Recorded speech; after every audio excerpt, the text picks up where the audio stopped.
Mike Elko has Texas A&M recruiting rolling. How far can the Aggies go?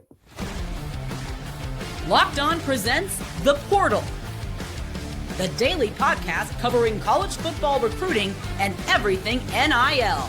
Part of the Locked On Podcast Network. Your team every day.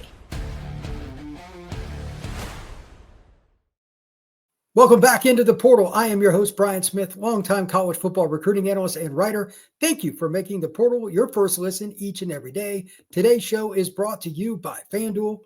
Right now, new FanDuel customers can get $150 in bonus bets if your first $5 bet wins. Just visit FanDuel.com.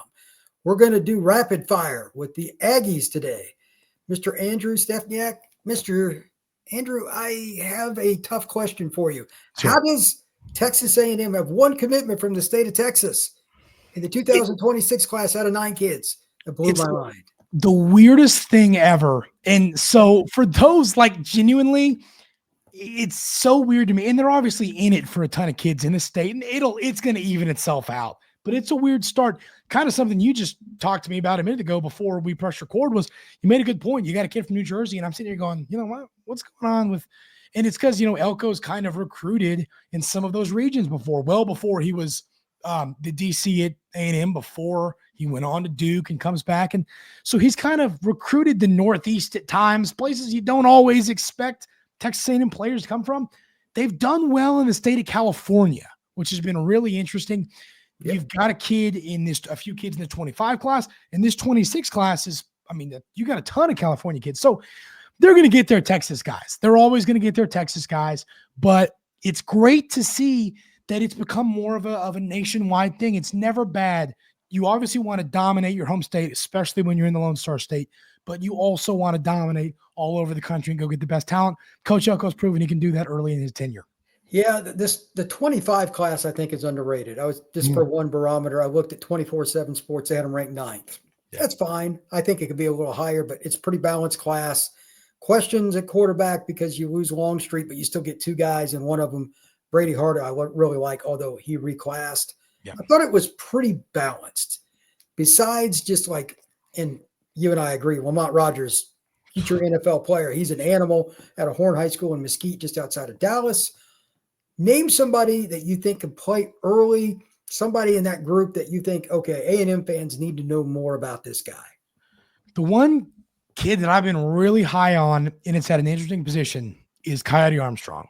The tight end, a guy with the frame, 6'5", 265. He's got a great frame to come in. That's one thing I look at personally when I'm starting to decide. Obviously, you look at the film, but then they got the frame to come do this right now.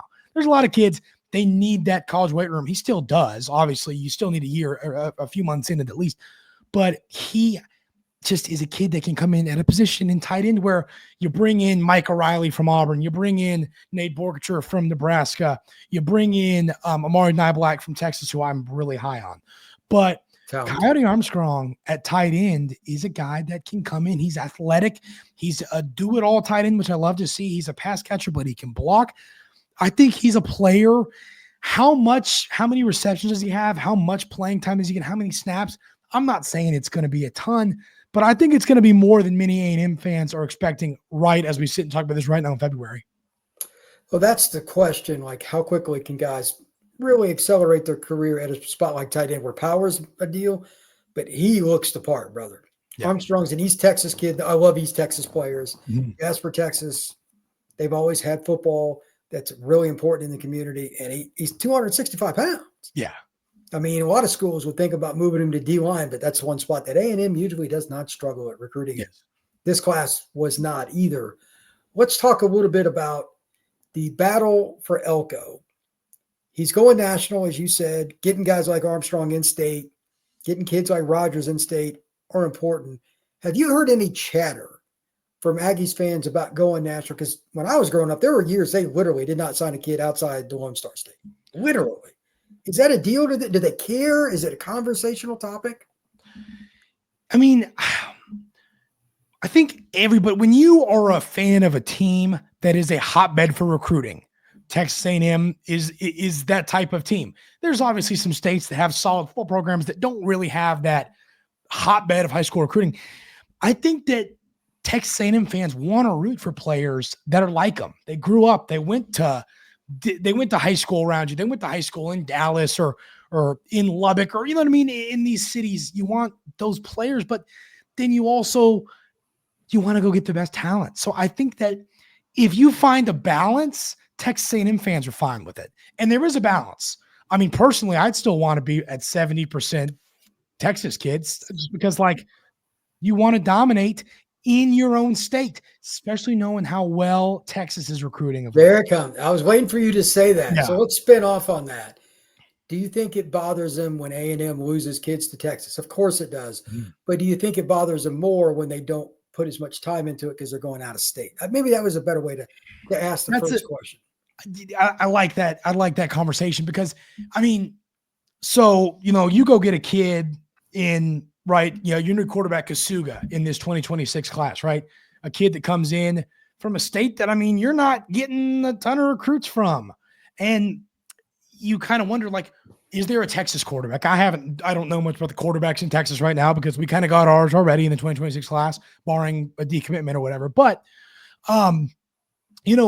what if there is a Johnny Manziel hidden in the fields of Texas somewhere, great player, and you went and got this Kasuga kid from out of state, and then Texas goes and grabs this in-state kid? I think it's going to frustrate some A&M fans if Texas keeps hammering in-state. Elko's focusing on New Jersey and Utah and California, which California, I'm cool with you focusing there because there's great players. But if you're focusing on New Jersey and Utah and some of these states, and Texas is dominating your backyard, and they get some NFL players that you maybe could have got, it's going to be frustrating to fans. That's kind of what I think too. When we come back, we're going to discuss more with Andrew about Aggies recruiting. They have really moved up the ladder.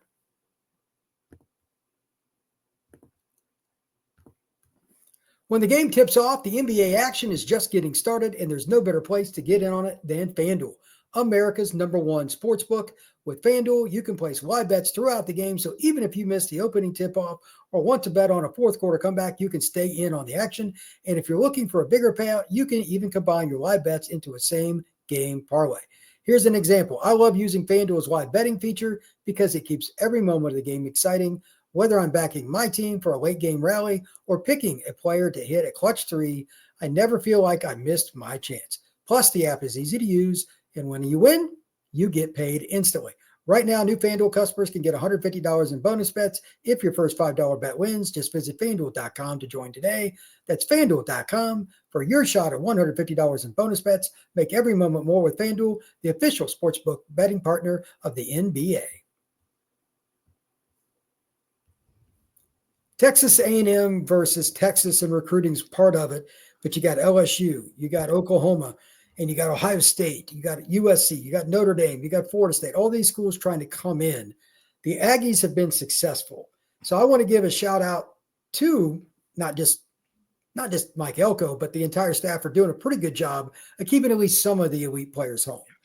Do you foresee them now that I don't know what they'll be ranked preseason, but especially if they win the Notre Dame game in South Bend, I think that would change the program. Do you think they have a chance to really excel now that Elko's there? There's more stability. I mean, I think he's a really good coach. Yeah. Do you think that this class could be the one that kind of like gets A&M over the hump and they start really competing for national championships and at least a playoff? Texas A&M was in such a weird spot for years and years and years. Yes, they were. Where it made this program, and I always hate to say it, A&M fans cover years, but it made it the laughing stock of college football. You've got a 5-star everywhere on the field, and you aren't winning games. Now you're bringing Coach Elko. When you bring in Mike Elko, my first thought is he's been at DC, he's been in College Station. But when you looked, this was some research I did.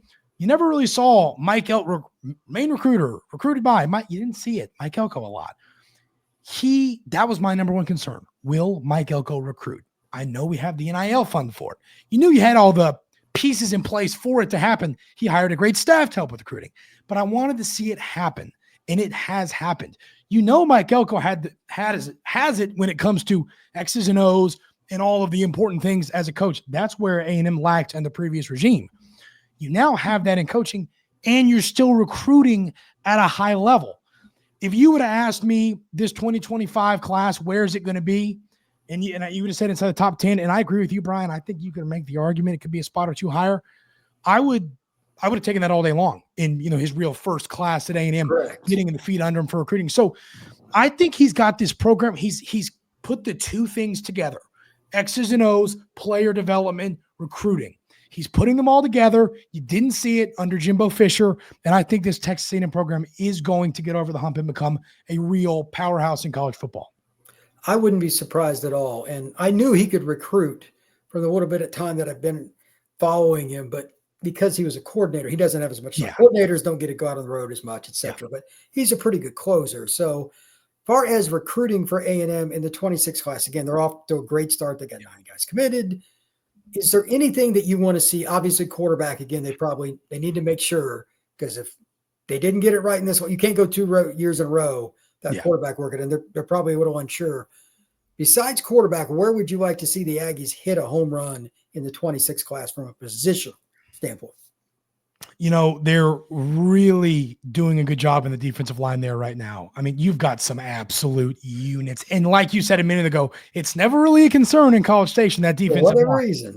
My whole life it's been that way. Yeah. I mean, Trayshawn Ruffin, 6'3", 307. My goodness, watch out for that kid.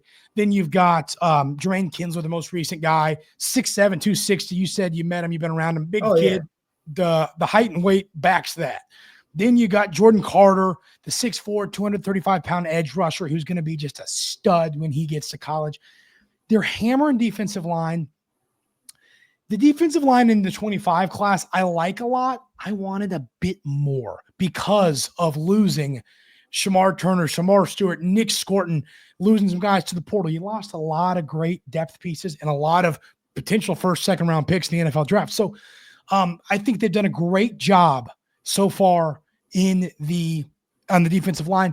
Linebacker is a position that I want to see you continue to recruit well. You're kind of older there. You're kind of really old and then really young, and there's no middle ground. That's so you got to keep adding. You got a lot of old guys and you got a lot of young guys, but there's not a lot of juniors and sophomore, not a lot of juniors. There's a lot of sophomores, true freshmen, and seniors, graduates. So want to see them continue to shore up that position. You brought a lot of guys in this year, but it's one that I want to see A&M continue to shore up. And like you said, quarterback, you got to make sure is Kasuga the guy, because if he's not, go figure it out.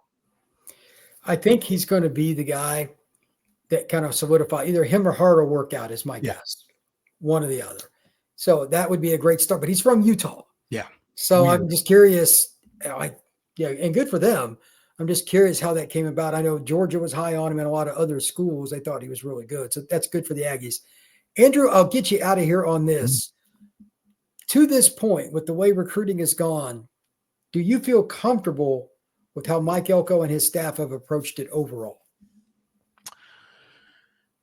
They've done a great job. One of the most frustrating things in the world to me is when a fan watches a game and it's blaringly obvious an issue on your roster. And I'll speak to this kind of in the portal, like as a whole, recruiting as a whole for this coaching staff. Every time you look at a problem, they seal it. Boom. They saw a boat in half and they put the whatever that product is on it and fix it. Flex Seal. They've done a great job of sealing all of the issues on this roster. And it's not always going to work out. They try to do that with the secondary. Didn't work out like we'd hoped. But they know the problems and they're going out of their way to fix them. Secondary's been a problem for years now. They go in, I think they have 4 top 250 corners committed in the 25 class. That's insane. So they've hammered that. Receiver is a problem. They go out in the portal, boom, KC Concepcion, Mario Craver from Mississippi State, Jonah Wilson, potentially whatever happens with Micah Hudson, we'll see there. But there's a problem, they fix it. And I love that. And so far, I've been pretty happy with the, seeing what they've done a good job of evaluating talent, in my opinion, to this point. To that, real quick, NIL, they've spent it up front for high school kids.